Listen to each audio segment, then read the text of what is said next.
आदाब, नमस्कार। Public India देख रहे हैं आप। मैं हूं आपके साथ बुशरा खानम फहद और मेरे साथ आप देख सकते हैं स्क्रीन पर देश के जाने माने पत्रकार, पॉलिटिकल एनालिस्ट और अपनी बातों को बिल्कुल बेबाकी से रखने वाले राजू पावलेकर जी मेरे साथ एक बार फिर से जुड़ गए हैं, जिनको आप सुनना बेहद पसंद करते हैं। राजू जी, गुड मॉर्निंग, बहुत बहुत स्वागत गुड आपका। मॉर्निंग।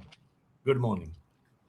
और आज हम बात करने जा रहे हैं बंगाल के और तमाम राज्यों के जो नतीजा है उसके बाद। पहली बार मैं राजू जी से बात कर रही हूँ। जाहिर सी बात है कि जो कुछ हुआ है वो अप्रत्याशित है। इसके बारे में शायद ये कल्पना नहीं की गई थी, क्योंकि लगातार ये कहा जा रहा था कि पश्चिम बंगाल में ममता बनर्जी तगड़ी फाइट दे रही हैं और वो सरकार बनाने में कामयाब रहेंगी। हालांकि जो गोदी मीडिया के तमाम जो एग्जिट पोल थे वो कुछ और ही कहानी बयां कर रहे थे, वो 400 पार वाली कहानी कह रहे थे, लेकिन वहां पर भी कांटे की टक्कर ही दिखाई जा रही थी। लेकिन यहाँ पर आप ये देखिए, 206 सीटों पर बीजेपी काबिज हो गई है और अब कहा जा रहा है कि 9 तारीख को ओथ सेरेमनी होगी। ये पता नहीं है हालांकि अभी तक कि शुभेंदु अधिकारी होंगे या फिर पर्ची से कोई नया नाम निकलेगा।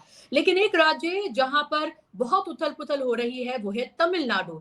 तमिलनाडु में जो टीवी के पार्टी है, विजय जो है वो कल राज्यपाल से मिले और उसके बाद क्योंकि उससे पहले कांग्रेस ने, राहुल गांधी ने, जो उनके एमएलएज हैं उनका समर्थन उनको दे दिया। उनके समर्थन से कहा कि वो सरकार बनाए और जो छोटी छोटी पार्टियां हैं वो भी उनके साथ इकट्ठी हो गई। लेकिन राज्यपाल ने कहा कि 118 एमएलएज की आप लिस्ट लेकर आइए और उनको बैरंग लौटा दिया। अब विजय ने कहा है कि उन्हें कुछ टाइम चाहिए। कल से लगातार जो गोदी मीडिया है उस पर स्टोरीज चलाई जा रही है। कहा जा रहा है कि डीएमके एआईडीएमके मिलकर सरकार बनाने जा रहे हैं। देखिए, दोनों के बीच में बातचीत चल रही है, मीटिंग हो रही है और अब एक तरह से जहां पर क्लियरली सरकार बन सकती थी वहां पर भी पेच अटका दिया गया है गवर्नर साहब के थ्रू। हालांकि अब अगर सुबह की अभी हम बात करें तो डीएमके ने ये साफ कर दिया, एमके स्टालिन ने, कि विजय को सरकार बनाने दी जाए। यानी कि उन्होंने वो रास्ता उनके लिए खोल दिया है और ये कहा है कि जो उन्होंने प्रोमिसेस किए हैं वो पूरे करें। हालांकि प्रोमिसेस ऐसे हैं जो आसानी से नहीं पूरे किए जाएंगे, लेकिन फिर भी स्टालिन ने बड़ा दिल दिखाते हुए ये कहा है। आज इसी पर हम चर्चा करेंगे, इसी पर बात करेंगे और पहली प्रतिक्रिया राजू जी से। राजू जी, इलेक्शन के जो नतीजे आए हैं उन पर और जो तमिलनाडु में कल से हम जो ये ड्रामा देख रहे हैं, सियासी ड्रामा, इसको आप कैसे आंक रहे हैं? देखिए, ऐसा है कि इलेक्शन के बारे में क्या ही बोलूं मैं, क्योंकि 2019 से मैं बोल रहा हूं और 2024 में तो बीजेपी पूरी तरह से हार गई थी इलेक्शन। और परकला प्रभाकर जी का एक वो स्पष्ट बयान है और सही है, 316 इंडिया गठबंधन को मिल चुके थे। आज सरकार होती इंडिया गठबंधन की, अगर इंडिया गठबंधन पावरफुली उसी वक्त प्रोटेस्ट करता तो और राहुल गांधी प्रधानमंत्री होते। लेकिन वो चोरी इतनी खुलकर नहीं की गई थी। लेकिन हालांकि उनको समझ में यह आया कि जब बनारस में यानी वाराणसी में प्रधानमंत्री खुद हारने लगे थे 7वें इसके, उसके बाद वो मतदान मतलब गणना को रोका गया। और आपको तो मालूम है अजय राय बाद में हार हुई, वो हार वास्तविक नहीं थी। अब अजय राय हॉस्पिटलाइज है, उनके स्वास्थ्य की मैं कामना करता हूं। लेकिन उनसे प्रधानमंत्री मोदी हार जाते उस वक्त अगर निष्पक्ष कुछ होता। लेकिन मैं आपको एक बात बताता हूँ, आरएसएस के कैरेक्टर में आपको एक कैरेक्टरिस्टिक बताता हूँ। आरएसएस का कोई भी कैमोफ्लेज आदमी अगर आपको ढूंढना है, चार चीजें आपको कभी नहीं मिलेंगी। एक, निष्पक्षता। दूसरी, मानवता।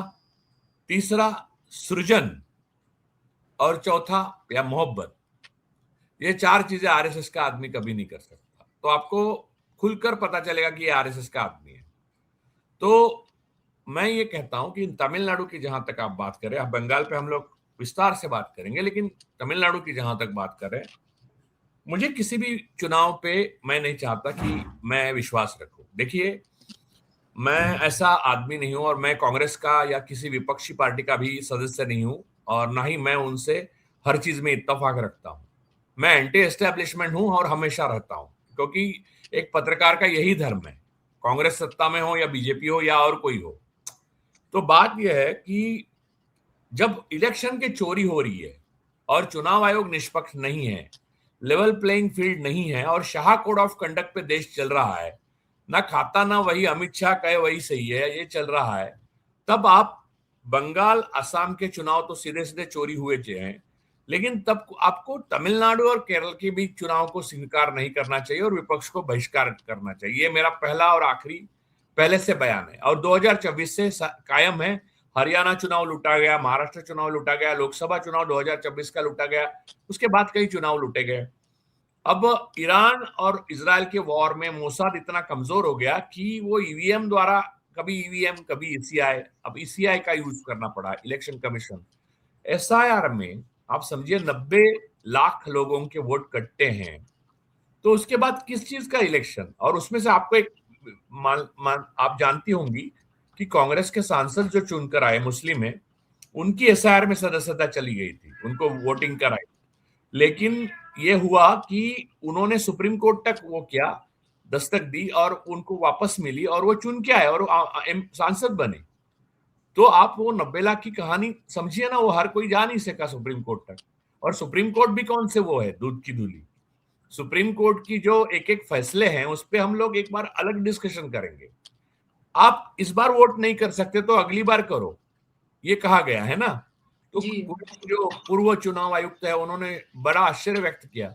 ऐसा थोड़ी है आपकी, अच्छा आपको नागरिकता अभी भारत में नहीं है तो अगली बार मिलेगी, अगले बार पासपोर्ट के लिए एप्लीकेशन करो। ये अधिकार चुनाव आयोग को भी नहीं है और ना ही सुप्रीम कोर्ट को है। We are sovereign, people are sovereign. हम देखिए, सुप्रीम कोर्ट को कॉन्स्टिट्यूशनल मोरालिटी नहीं होने से की वजह से ये सारी चीजें हो रही है। और ये आज नहीं, गोगोई थे चीफ जस्टिस तब भी हो रहा था, चंद्रचूड़ थे तब भी हो रहा था। तो खैर वो बात अलग है, उस पर डिस्कशन करना अलग बनता है, लेकिन वो करेंगे कभी। जी। रही बात तमिलनाडु, तमिलनाडु का आपने सवाल पूछा, वो पूरा कर देता हूँ फिर आप पूछिए। तमिलनाडु में गोवा के एक कट्टर संघी राज्यपाल है, उनको एडिशनल चार्ज है तमिलनाडु का।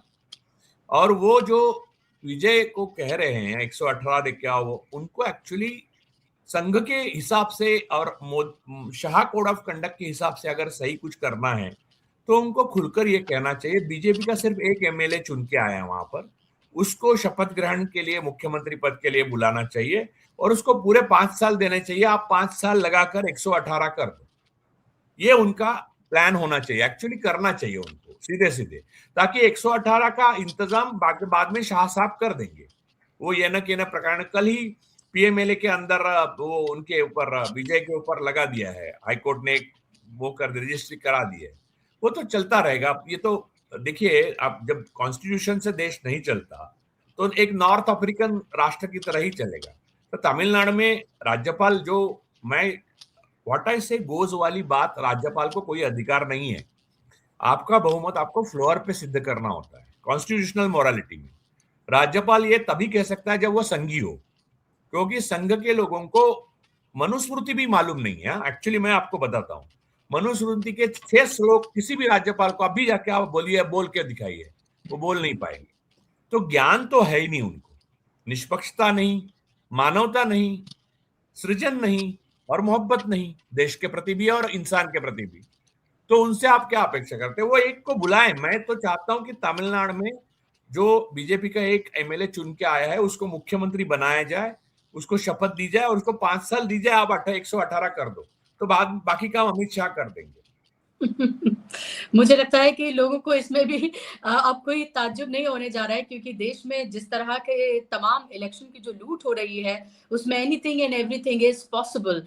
मैं देख रही थी कि एसआईआर में हर सीट पर औसतन 30,000 वोट जो हैं वो हटे हैं और 176 ऐसी सीटें हैं जो इतने ही मार्जिन से जीती गई हैं। तो आप सोचिए कि किस तरह की पूरी जो प्लानिंग है वो की गई है। मैं इससे पहले पश्चिम बंगाल पर आऊं। पश्चिम बंगाल में अच्छे दिन आ गए हैं, हम देख रहे हैं सड़कों पर अच्छे दिन की तस्वीरें, हम देख रहे हैं वो तोड़फोड़, वो हिंसा, वो जय श्री राम के नारे, वो तमाम जगहों पर वो सब कुछ हम होता हुआ देख रहे हैं। कैसे वहां पर हत्याएं हो रही हैं ये भी हम देख रहे हैं। शुभेंदु अधिकारी के पीए की हत्या कर दी गई, वो भी हम देख रहे हैं। बीजेपी के कार्यकर्ता, टीएमसी के कार्यकर्ता, उनकी हत्याएं हुई। हालांकि अभी भी वहां पर सीआरपीएफ तैनात है, जो इलेक्शन में बहुत सख्ती दिखा रही थी, लेकिन अब वही सवाल पूछा जा रहा है कि वो सीआरपीएफ आखिर है कहाँ। लेकिन तमिलनाडु को लेकर ये कहा जा रहा है कि राहुल गांधी ने और कांग्रेस ने धोखा दिया स्टालिन को। क्या आपको लगता है ऐसा कि धोखा दिया, या आपको लगता है कि इन दोनों की आपस में बातचीत हुई है, उसके बाद ही राहुल गांधी ने ये फैसला लिया है? और दरअसल वो ये कह रहे हैं कि सांप्रदायिक ताकतों को दूर रखने के लिए और जो कॉन्स्टिट्यूशन में यकीन नहीं रखती हैं उन ताकतों को दूर रखने के लिए ये कदम उठाया है। और कुछ लोग इसको कांग्रेस का मास्टर स्ट्रोक भी कह रहे हैं कि अब 2 राज्यों में, केरल और तमिलनाडु में सरकार जो है या कांग्रेस के गठबंधन या कंप्लीटली कांग्रेस की बन रही है। पहले कमेंट करता हूँ, सीएपीएफ का जो बल है, सैन्य बल बंगाल में रखा गया है। गृह मंत्री जी ने पहली बार भारत के इतिहास में सेना जैसी चीज घुसा दी है एक राज्य के इलेक्शन में। लेकिन चूंकि अब वो इतना दंगे हो रहे हैं, सरेआम ऑफिसेस तोड़े जा रहे हैं, लोगों को गोलियों से भूना जा रहा है, एक भी पुलिसकर्मी या एक भी सीएपीएफ का जवान उसमें हस्तक्षेप नहीं कर रहा है। इसका मतलब यह है कि उनको ऊपर से स्पष्ट आदेश है कि आपको इसलिए तैनात कर लिया गया इतने बड़े पैमाने पर कि हमारे दंगाई वहां आएंगे, दंगे करेंगे, उनकी आप रक्षा कीजिए, क्योंकि सामने वाला आप उनके हमला ना करे उन पे। गोधरा में शायद यही हुआ था और वहां पर पुलिस ऑफिसर का बयान था, जो पुलिस ऑफिसर अब जेल में है, उन्होंने कहा था लोगों की भावना को प्रकट होने दीजिए, ऐसा मोदी जी ने एक गुप्त मीटिंग में कहा था। तो ये इनकी टेक्स्ट बुक फॉर्मूला है आरएसएस का, और उसको अमली जामा पहना रहे हैं। गृह मंत्री अगर इस देश को होते तो हिंसा काबू में लाना कोई मुश्किल काम नहीं है, लेकिन गृह मंत्री के पार्टी के और उनकी परिवार के लोग ही वो तहलका मचा के रखे हैं कलकत्ता में। तो आग अब इतनी लग चुकी है कलकत्ता में कि, और बंगाल में पूरे, कि ये बंगाल ने कभी नहीं देखा। बंगाल बड़ा कल्चर्ड रहा है, भले लेफ्ट रहा है, कभी कांग्रेस का रहा है। अब बीजेपी देख के उनको पता चल गया होगा बंगाली लोगों को कि क्या है बीजेपी। खैर, उस पर हम डिटेल चर्चा करनी चाहिए, क्योंकि बंगाल के इलेक्शन 176 सीटें जो चुराई गई, वो अगर ममता को मिलती हैं तो ममता 2/3 बहुमत से सत्ता में आती थी, और वो आई है एक्चुअली। ये चुराया हुआ इलेक्शन है, is daylight robbery by Ganesh Kumar and company, समझिए। तो डे लाइट रॉबरी को आप चुनाव का नाम मत दीजिए। और ना ही असम का चुनाव सही हुआ है, लेकिन उस पर हम बात नहीं करते। अब टीवी की आपने जो बात की वो उस पर आता, तमिलनाडु। तमिलनाडु की समस्या ये है कि वहां राज्यपाल की जो एक खेल चल रहा है वो अलग है, लेकिन कांग्रेस की जो नीति है, तो अब देखिए, जो पार्टी सबसे बड़ी पार्टी चुनकर आई है विजय जी की, उस पार्टी की तरफ से कांग्रेस को बुलाया गया कि आप हमें सपोर्ट कीजिए। विजय के पिता ने भी ये बयान दिया था, और अभी दोनों का ट्वीट भी आया है मेरे टाइमलाइन पे भी जाकर आप देख सकती हैं, राहुल जी का और विजय का।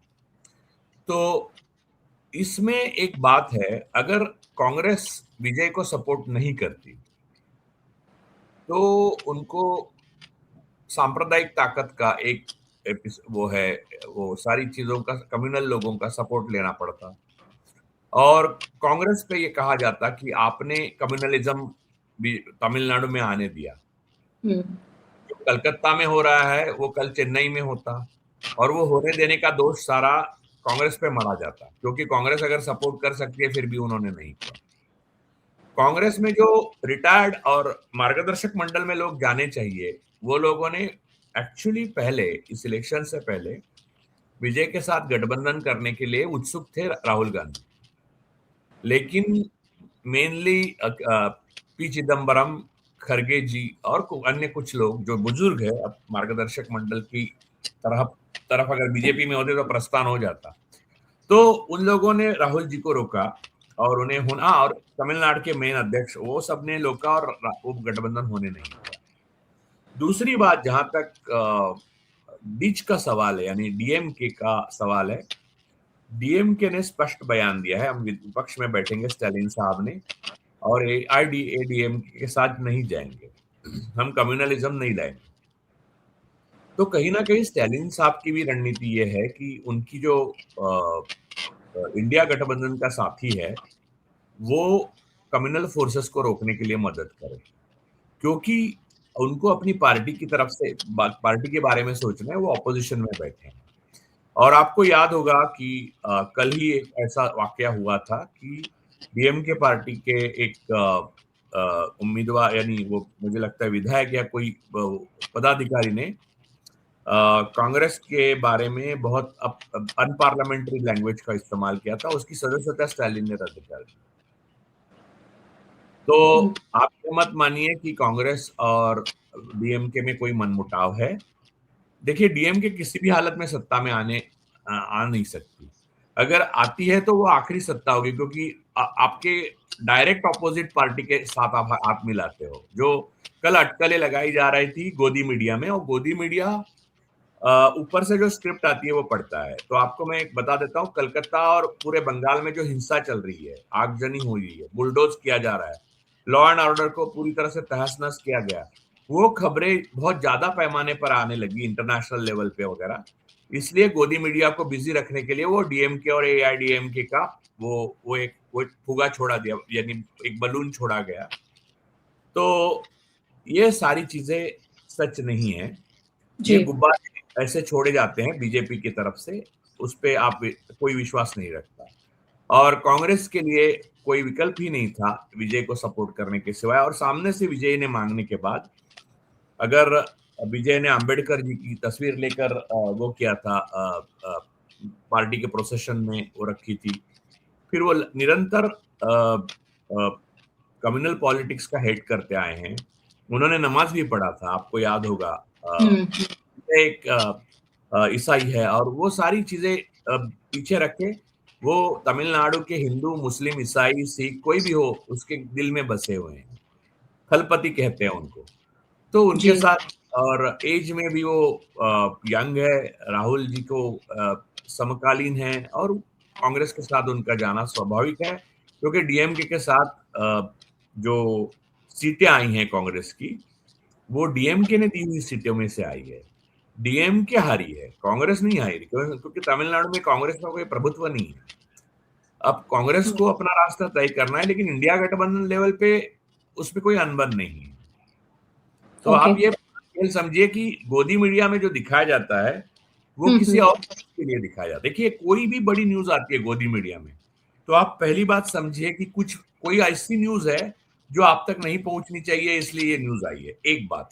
दूसरी बात, मोदी जी या निर्मला सीतारमन जी की तरफ से कोई भी कानून आता है जो लोगों के भलाई के लिए, स्पेशली आई&बी मिनिस्ट्री की तरफ से, या टेलीफोन के बारे में, या इनकम टैक्स के बारे में, जो आपको सुविधाजनक हो, ये हो, तो आप फौरन समझ जाना कि आपके लिए खतरनाक कुछ हो रहा है। ये दो चीजें मैंने 2016 से पूरी गांठ बांध दी है कि ये मेरे दिमाग में पक्का है कि ये दो चीजें पक्की है। कोई भी चीज गोदी मीडिया पे आए तो उसके पीछे की खबर मैं ढूंढता हूँ, क्योंकि वो खबर इसलिए आती कि कोई खबर छिपानी होती है। बहुत इंटरेस्टिंग बात आप कह रहे हो, और ये बात हमने सच होते हुए भी देखी है। और देखिए कि एक तरफ बंगाल में क्या हो रहा है, दूसरी तरफ तमिलनाडु की जब हम बात करते हैं तो 88% हिंदू, और वहां का सीएम जो है क्रिश्चियन होने जा रहा है। एक तरह के एक असली भारत की तस्वीर कहीं ना कहीं हमें तमिलनाडु में देखने के लिए मिलेगी। इसी तरीके से अगर हम केरला की बात करते हैं तो केरला में शशि थरूर ने एक ट्वीट किया है जिसमें वो बता रहे हैं कि कैसे जो मेजॉरिटी मुस्लिम सीट है वहां से कैसे एक हिंदू या क्रिश्चियन एमएलए जो है वो चुने गए हैं। और इसी तरीके से तमाम उन्होंने रिलीजन की अलग अलग सीटों की उन्होंने बात की जहां से दूसरे रिलीजन के जो एमएलए हैं वो चुने गए हैं। तो अभी भी कुछ राज्य हैं जहां हम कह सकते हैं कि जो असली हिंदुस्तान है वो बाकी है, लेकिन सुप्रीम कोर्ट जाने जी एक बात मैं कहूं कि इससे ये हो रहा है कि केरल, तमिलनाडु, कर्नाटका, तेलंगाना, और जगनमोहन रेड्डी साथ आते तो कांग्रेस के पास पूरा साउथ होता है, जहां से सबसे ज्यादा निधि आता है, और जहां सिर्फ जय श्री राम के नारे लगाने वाले मस्जिदों के सामने जाकर लोग रहते हैं, वो नॉर्थ सिर्फ बीजेपी के पास रहता है। और बंगाल का जनमत बीजेपी के साथ अभी भी नहीं है। और उन्होंने ये है कि, देखिए मैं आपको एक बात बताता हूं कि ईरान इजराइल वॉर के बाद मोदी जी की जो पकड़ थी वो पूरी ढीली हो गई, और पकड़ पहले से ढीली हुई थी लेकिन उसके बाद तो बहुत ज्यादा हुई। और इस तरह की जो पेगासस, फिर ईवीएम को चुराना, ये सब जो मोसाद से जितना मिलता था उतना मोसाद व्यस्त हो गया कि अब भारत की ही मदद उनको लगेगी। यहां से मजदूर भेज रहे हैं मोदी जी। दूसरा, यूएई पे हमला हुआ। यूएई जिस तरह से कंगाल की कगार पर आके खड़ा हुआ, वो भी एक दिक्कत हो गई है। तो आप समझिए कि ये सारी चीजों में आपको बाहर से नहीं मदद मिल रही है, तो अब किसी भी हालत में चुनाव तो जीतना है। तो ये लोग अब छुपा छुपा के चुनाव नहीं जीत रहे, सीधा सीधा सामने आकर नंगे होकर चुनाव लूट रहे हैं। It's a day light robbery.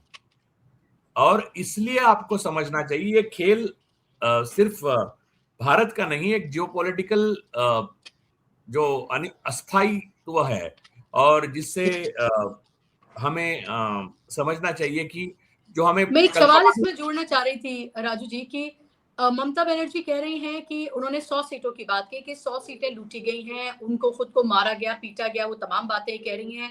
वो इस्तीफा देने से उन्होंने इनकार कर दिया है, उन्होंने कहा कि वो इस्तीफा नहीं देंगी, और इसको लेके भी अलग बहस जो है वो छिड़ गई है। और अब वो सुप्रीम कोर्ट जाने की बात कर रही हैं। सुप्रीम कोर्ट वो पहले भी गई थी, तो वाकई में सुप्रीम कोर्ट जाकर क्या वो कुछ हासिल कर सकती हैं? दूसरा, अब वो इंडिया गठबंधन को मजबूत करने की बात कर रही हैं। तमाम इंडिया गठबंधन के जो अलग अलग अलाए हैं, अब वो फिर से एकजुट होते हुए नजर आ रहे हैं। तो क्या इन इलेक्शन के रिजल्ट में क्या आप ये एक तरह से अंधेरे में क्या आप एक दिए के तौर पर देख रहे हैं कि इंडिया गठबंधन स्ट्रांग हो रहा है? ममता बनर्जी जैसी, जिनको पीएम कैंडिडेट और ना जाने क्या क्या कहा जा रहा था, अब वो कह रही है कि वो एक अदना सा मेंबर बन के काम करेंगी। तो दोनों चीजें, सुप्रीम कोर्ट जाने वाली बात और इंडिया गठबंधन।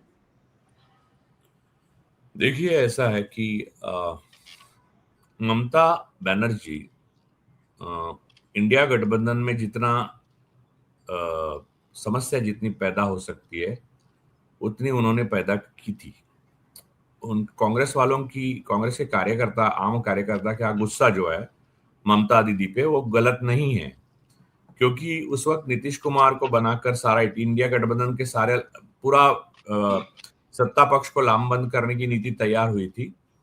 एक क्रोनी कैपिटलिस्ट है, उसके साथ मधुर संबंध होने की वजह से ममता दीदी ने उसमें रोड़े अटकाए, उनके कहने पर ऐसा कहा जाता है। लेकिन उनका, देखिए, ममता और केजरीवाल में एक बेसिक फर्क है, और लोगों को, कांग्रेस वालों को, कांग्रेस के कार्यकर्ताओं को समझना चाहिए। इसलिए इसमें हस्तक्षेप करके राहुल जी ने ट्वीट कर दिया इमीडिएटली ममता जी के पक्ष में, जो कि केजरीवाल के पक्ष में कोई नहीं करेगा। मैं आपको बता दूं, दो चीजें हैं। एक तो ममता दीदी मूलतः कांग्रेसी है, कांग्रेस से निकल गई वो, उन्होंने कांग्रेस के साथ बहुत काम किया है, कांग्रेस के, और उनकी पार्टी का नाम भी तृणमूल कांग्रेस है। तृणमूल भारत तृणमूल जनता पार्टी नहीं है, याद रखिए। तो एक बात। दूसरी, वो कम्युनलिज्म के खिलाफ जिंदगी भर लड़ी, और वो इस्लामिक स्टडीज की स्कॉलर है। तीसरी महत्वपूर्ण बात यह है कि उन्होंने बंगाल को किससे बचाया था, यह आज पता चल रहा है। चौथी बात, वो रिजर्वेशन के खिलाफ कभी बात नहीं की। दूसरे, हम लोग केजरीवाल का केस देखते हैं। केजरीवाल कांग्रेस के खिलाफ ही खड़ा रहा। कांग्रेस की सरकार और देश को जो अस्थिरता आई है, उसके लिए सबसे बड़ा जिम्मेदार अगर किसी को माना जाए तो मोदी जी से ज्यादा केजरीवाल को मानना चाहिए। केजरीवाल का उदय एंटी रिजर्वेशन आंदोलन से हुआ है। अंबेडकर का फोटो लगाने से कुछ नहीं होता। उन्होंने पहला किया हुआ आंदोलन एंटी रिजर्वेशन आंदोलन था, जो ब्राह्मण बनिया का आंदोलन है, वो उसमें था। तीसरा, वो कम्युनल फोर्स को सपोर्ट करने वाला आदमी है। शाहीन बाग में आपने देखा, दिल्ली के दंगों में देखा, जब उनकी सरकार थी। और सबसे महत्वपूर्ण बात यह है कि उन्होंने हमेशा राहुल गांधी, सोनिया जी और अन्य के बारे में गलत बोला है। परसों उनको गांधी जी की याद आई, वरना पंजाब में जब सत्ता आई तो गांधी जी की फोटो हटवा दी थी। तो केजरीवाल एक अलग केस है, ममता दीदी एक अलग केस है। कांग्रेस कार्यकर्ताओं को समझना चाहिए। और ममता दीदी के तानाशाही जो रवैया है, उसके बारे में मैं ही क्या ही कहूं, वो भी है तानाशाह, लेकिन उनकी तानाशाही में कोई कम्युनलिज्म नहीं पनता। उनकी तानाशाही में सृजन पे कोई पाबंदी नहीं है। वो उनके जो खिलाफ है, देखिए, अब बीजेपी के खिलाफ आप तानाशाही से नहीं लड़ते तो कैसे लड़ते? आप लेफ्ट के साथ उस टाइम में बंगाल में कैसे लड़ते? आपको मालूम है लेफ्ट में क्या, देखिए, सही कौन है गलत कौन है, किसका आप प्रोपागंडा सही है, किसका मैनिफेस्टो सही है, उस पर बाद में जाते हैं। लड़ना है अगर आपको, तो आपको यह समझना चाहिए कि आपका दुश्मन कौन है, आपका विरोधी। तो ममता के घोर विरोधी थे, उनसे लड़ने के लिए वो तानाशाह बन गई। एक औरत अकेली, जिसको कोई लिगेसी नहीं है, वो पार्टी चला रही है और उसको जिता रही है, तीनों के खिलाफ जिता है उसने, एक लेफ्ट के खिलाफ, बीजेपी के खिलाफ और कांग्रेस के खिलाफ। तो आप मुझे बताइए कि उन्होंने सबसे ज्यादा महिलाओं को मौका दिया अपनी पार्टी में और उनसे असुरक्षित कभी महसूस नहीं किया। अरे केजरीवाल तो मर्दों से असुरक्षित महसूस करते हैं, इतने सारे मर्द बाहर आए हैं उसके पार्टी से, तो आप क्या ही बताएं, उनके बराबरी नहीं हो सकती। खैर, मैं बोलता हूं कि इंडिया गठबंधन में केजरीवाल छोड़कर सारी पार्टियां इकट्ठा आ सकती है आज भी। राहुल गांधी जी को प्रोएक्टिवली इसके लिए कोशिश करनी पड़ेगी और ममता दीदी को झूठ इस मामले में फिर से बोलना, क्योंकि एक क्रोनी का सुन, उनकी एक प्रॉब्लम है, ये क्रोनी की वो मधुर संबंध की एक रहस्य है और वो कांग्रेस से ही आता है, ये कांग्रेस कार्यकर्ताओं को समझना चाहिए। प्रणब मुखर्जी जब अर्थमंत्री थे इंदिरा जी के टाइम में, उस टाइम से उन्होंने एक दूसरे क्रोनी को बढ़ावा दिया। वो क्रोनी आज इतना बड़ा हो गया कि वो देश खरीदने के सोच रहा है, समझे? तो उसके खिलाफ दूसरा क्रोनी खड़ा हुआ, उसको ममता ने पकड़ा, क्योंकि उसमें प्रणब मुखर्जी दादा और दीदी में जो झगड़ा था कांग्रेस का अंदरूनी, उसमें ये खेल भी होता था। तो वो जो है वो दोनों नासुर बन गए हैं, ये वक्त के साथ हुआ है, लेकिन आपके मधुर संबंध बचपन के हैं किसी के साथ और आगे जाकर वो नासुर बन गया, तो आपके लिए दोस्त बनता है तो दोस्त ही बनता है, ये भी मजबूरी होगी और फिर आपको के लिए किसी का सहारा लेना पड़ रहा है। आप कोई केंद्र में सत्ता में नहीं है, प्रधानमंत्री नहीं है। ये सारी जो लिमिटेशंस है ममता दीदी की, उसको कांग्रेस को कार्यकर्ता, राहुल जी को मालूम है, राहुल जी ने ट्वीट डाल दिया उसके ऊपर और पता डाल दिया और कार्यकर्ताओं को चुप कराया। लेकिन मुझे लगता है डॉक्टर उदित राज और बहुत सारे लोगों ने, उनके पदाधिकारियों ने और कार्यकर्ताओं ने इमीडिएटली ममता दीदी की भर्त्सना करना शुरू कर दिया और उनके प्रधानमंत्री होने की काबिलियत पे भी आशुतोष जैसे जर्नलिस्ट ने शक जताया। वो उनको, जिनको भरोसा है अब केजरीवाल प्रधानमंत्री के लिए लायक था, ऐसे लोग ही हैं। तो मैं ये कहता हूं कि केस टू केस स्टडी करनी चाहिए, वक्त वक्त के साथ क्या हुआ वो स्टडी करनी चाहिए। इनकी क्या है, बुशरा जी की, दिल्ली के पत्रकार जो हिंदी के हैं ना ज्यादातर, मैं आपसे बात करता हूँ तो एक खुल के बात कर सकता हूँ और दो चार लोग हैं जिनसे खुल के बात करता हूँ, जिनसे मैं बात करता हूँ, वो पढ़ाई वढ़ाई कुछ करते नहीं, उनको लगता है my opinion is the only opinion, highway और हाईवे, यही उनकी तो उनको मालूम नहीं कि इतिहास में क्या हुआ, विश्लेषण कैसे करना चाहिए, तर्क क्या क्या स्थान है, फिलोसॉफी कैसे आगे बढ़ी, मानवता का इतिहास कैसे लिखा गया और खून जो बहा है मानवता के इतिहास को आगे बढ़ते बढ़ते, वो किन कारणों से, किस तानाशाह ने कैसे बहा है। और हमेशा आपको दो तानाशाहों में से एक चुनना पड़ता है, तो ब्रिटेन को भी दूसरे विश्व युद्ध में हिटलर और स्टालिन के बीच में चुनाव करना पड़ा था। बिल्कुल। लास्ट मेरा क्वेश्चन आपसे राजू जी, कि कांग्रेस के लिए आप इसमें क्या उम्मीद देख रहे हैं? देखिए, अगला चुनाव पंजाब और उसके बाद और उसी के साथ चुनाव होने जा रहा है उत्तर प्रदेश का। उत्तर प्रदेश में एसआईआर वहां पर हुआ है, वहां पर भी इसी तरीके से लाखों वोटर्स जो हैं वो डिलीट किए गए हैं, वहां पर भी अखिलेश यादव इन सब ने इल्जाम लगाया है। सवाल ये उठता है कि ये लोग सिर्फ इल्जाम लगाते हैं, ममता बनर्जी तो लड़ती हुई नजर आई, ममता बनर्जी के लिए तो बड़ी बड़ी बातें की गई, लेकिन हुआ क्या वो हमने देख लिया, बिहार हमने देख लिया। अब दो राज्य हैं जो महत्वपूर्ण राज्य हैं, पंजाब में ऑलरेडी बीजेपी का खेल शुरू हो चुका है। तो आगे आप कैसे इन चीजों को अनफोल्ड होता हुआ देख रहे हैं, और क्या आपको लग रहा है घूम फिर कर जो धुरी है उसका जो केंद्र बिंदु है वो राहुल गांधी ही बन रहे हैं? क्योंकि फिर से देखिए, राहुल गांधी एक तरह से सुर्खियों में है। लोग उन्हीं की बात करें, तो ये कह रहे हैं कि देखिए साउथ में कांग्रेस कांग्रेस हो रहा है, फिर उन्होंने बताया कि उनके कितने एमएलए हैं, उसमें कितने मुसलमान कितने हिंदू हैं, ये भी वो दिखा रहे हैं कि हम सबको सम्मिलित करके चल रहे हैं। और बाकी आगे भी जो जो राहुल गांधी ने कहा वो सच होता हुआ साबित हो रहा है, आज ममता बनर्जी भी उसको रियलाइज कर रही हैं।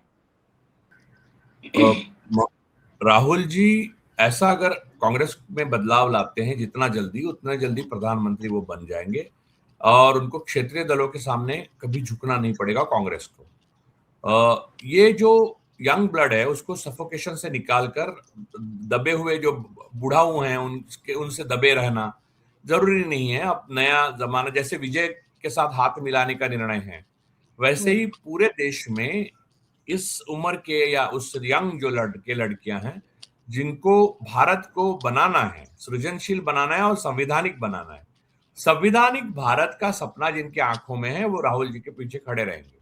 लेकिन मेरा पहला वाला जो एक बयान था कि ममता दीदी प्रधानमंत्री बनती है, तो मैं काबिलियत पे उन पे कोई शक नहीं है मुझे। वो एडमिनिस्ट्रेटर है, वो ये जो कम्युनल फोर्सेस है उनसे भारत की रक्षा कर सकती है, सब कुछ।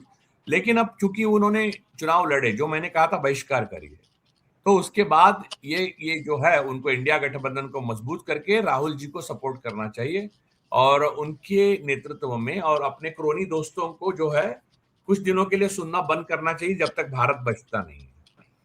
क्योंकि पश्चिम बंगाल की सारी खदानें, कोयला, सारा कुछ अब उस क्रोनी के हाथ में जाने के लिए मुक्त हो गया है। तो ममता दीदी जितना जल्दी समझे, पवार साहब तो नहीं समझ सके, इतनी बार हमने बोला फिर भी, लेकिन ममता दीदी जितना जल्दी समझे कि ये दोस्त दोस्त नहीं होते और ये राजनीति और व्यापार कभी साथ नहीं चलते, तो आपको कठोर होना पड़ता है। वो प्रणव दा के टाइम उनकी दुश्मनी दोस्ती की बात अलग थी, अब वक्त अलग आ चुका है, तो नासुर बन चुका है ये, तो उस क्रोनिज्म, तो उस पे देख के राहुल जी को उनको सपोर्ट करना चाहिए। बिल्कुल, अब देखते हैं कि ये फिलहाल उनका कुछ मेल्ट डाउन है इस हार के बाद, और जिस तरह से राहुल गांधी खुल के उनके सपोर्ट में आए हैं, या वाकई में ये एक लंबा जो अलायंस है वो चलने जा रहा है, क्योंकि इसके अलावा इन विपक्षी क्षेत्रीय पार्टियों के पास कुछ और है भी नहीं, क्योंकि एक एक करके तमाम राज्य उनके हाथ से जा रहे हैं। और अब एसआईआर एक नया हथकंडा इनके पास है, जिसमें आप चाहे जनता चुने या ना चुने, वो चाहें तो कहीं पर भी सरकार बना सकते हैं। बहुत बहुत शुक्रिया राजू जी आपका, कार्यक्रम का हिस्सा बनने के लिए, समय देने के लिए बहुत धन्यवाद। धन्यवाद, शुक्रिया आप तमाम दर्शकों का भी। नमस्कार।